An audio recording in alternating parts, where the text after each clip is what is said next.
জানিস আমার মা এবার ঈদে অনেক জামা কিনে দিয়েছে। সবগুলো জামা অনেক সুন্দর। তোর মা তোকে কি কিনে দিয়েছে রে? ওকে আবার ওর মা কি কিনে দিবে রে? ও তো আগের বছরও একটা জামাও কিনেনি, পুরান জামা পরে ঈদ করেছে। কি, পুরনো জামা পরে আবার ঈদ হয় নাকি? আমার মা সব সময় ঈদে আমাকে নতুন জামা কিনে দেয়। আমাকে আগের বছর অনেকগুলো জামা কিনে দিয়েছে। আগের বছর আমার মায়ের কাছে কোনো টাকা ছিল না, তাই তো আমাকে কোনো জামা কিনে দিতে পারেনি। তাই আমি পুরনো জামা পরে ঈদ করেছি। কিন্তু এবার আমি মাকে বলবো আমাকে নতুন জামা কিনে দেওয়ার জন্য। তারপর আমি জামা পরে তোদের সাথে ঘুরবো, ঈদ করবো আমি। তাই নাকি রে টিয়া? আগের বছর তো বলেছিলি তোর মা নাকি তোকে নতুন জামা কিনে দেবে, কই দিল না তো? তুই তো সেই পুরান জামা পরে ঈদ করলি। শোন টিয়া, তোকে আমরা এবার বলে দিচ্ছি, তুই যদি এবার নতুন জামা না কিনিস তোকে কিন্তু আমাদের সাথে ঘুরতে নিব না। বন্ধুদের এমন কথা শুনে টিয়া মন খারাপ করে বাড়ি চলে আসে। মা, তুমি এবার ঈদে আমাকে নতুন জামা কিনে দিবেই দিবে, না হলে আমি কিন্তু বড্ড মন খারাপ করব। মা রে, আমার শরীরটা কিছুদিন যাবত বড্ড অসুস্থ, কোনো কাজও করতে পারিনি। বাঘিনী ভাবি যে কি বলবে আল্লাহই ভালো জানে। যাই হোক, যে কয়দিন কাজ করেছিলাম সেই কয়দিনের টাকা যদি দেয় তাহলে তো নতুন জামা কিনে দেবো রে মা। কবে কিনে দেবে মা? ঈদের তো আর মাত্র 2 দিন আছে। আমাকে যদি তুমি নতুন জামা কিনে না দাও তাহলে আমি কিন্তু বাড়ি থেকে বের হয়ে যাব, তারপর আর কখনো আসবো না। মারে, তুই কষ্ট পাস না, আমি তোকে কথা দিলাম বাঘিনী বাবির কাছ থেকে টাকা নিয়ে এসে তোকে মার্কেটে নিয়ে যাব, আর তোর পছন্দ মতোই তোকে একটি নতুন জামা কিনে দেব। আর মন খারাপ করিস না রে মা।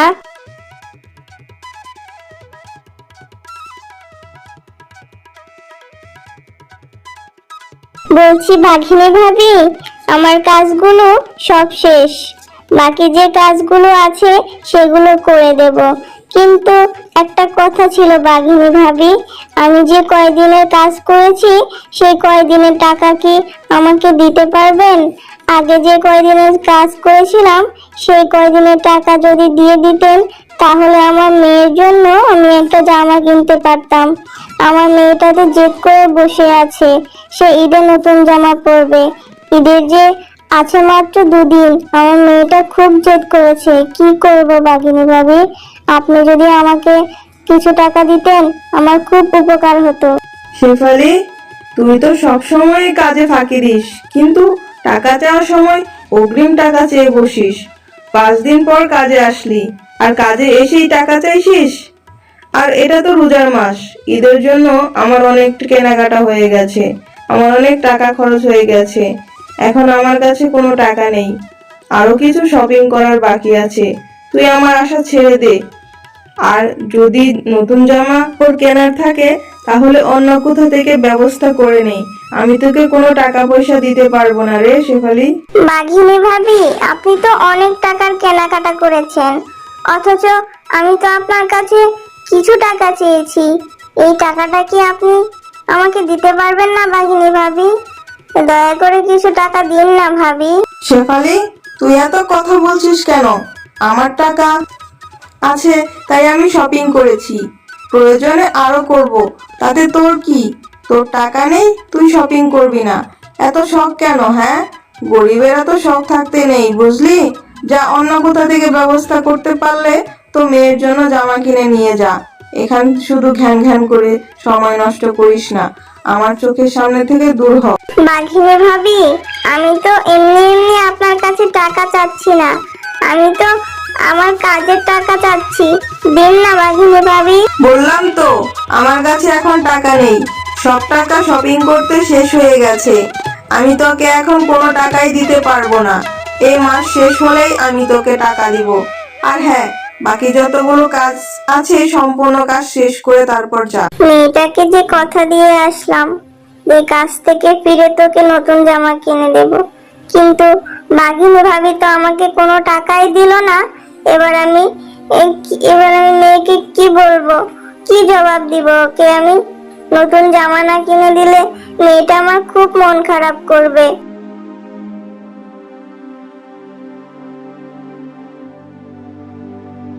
মা, তুমি চলে এসেছো? আমি কতক্ষণ ধরে তোমার জন্য অপেক্ষা করছিলাম। তুমি না বলেছো কাজ থেকে ফিরে আমাকে তুমি নতুন জামা কিনে দেবে? চলো মা, এখন যাই। মারে, মাঘিনী ভাবির কাছ থেকে তো আমি একটা টাকাও আনতে পারিনি। তোকে আমি নতুন জামা কি করে কিনে দেবো রে মা? তুই মন খারাপ করিস না রে মা। আমি দেখি কোনো এক ব্যবস্থা করতে পারি কিনা। না মা, আমি কিচ্ছু শুনতে চাই না। তুমি আগের বার আমাকে একই কথা বলেছিলে, কিন্তু আমাকে কোনো জামা কিনে দাওনি। এবারও কি তাই করবে? এখন আমি আর তোমার কোনো কথা শুনবো না। তুমি আমাকে একটু ভালোবাসো না। তোমার কাছে কিছু চাইলে তুমি আমাকে কিনেই দাও না। দাও না।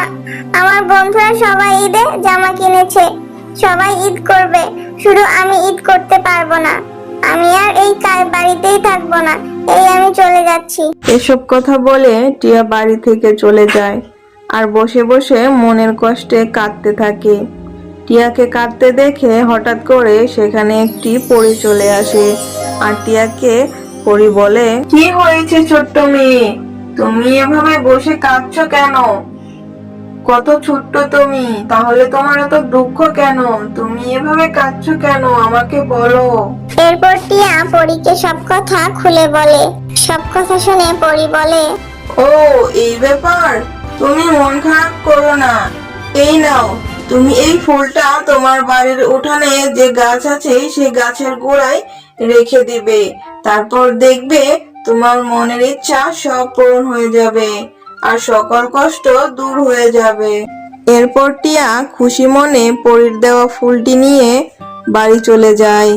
বাড়িতে গিয়ে টিয়া পরীর কথা মতো সেই ফুলটা কাঁঠাল গাছের গোড়ায় রেখে দেয় আর সাথে সাথে আশ্চর্যজনকভাবে অনেক সুন্দর সুন্দর ঈদের জামা চলে আসে। মা, ও মা, তাড়াতাড়ি এদিকে এসো, দেখো কি হয়েছে। পরীর দেওয়া ফুল থেকে কত সুন্দর ঈদের জামা চলে এসেছে।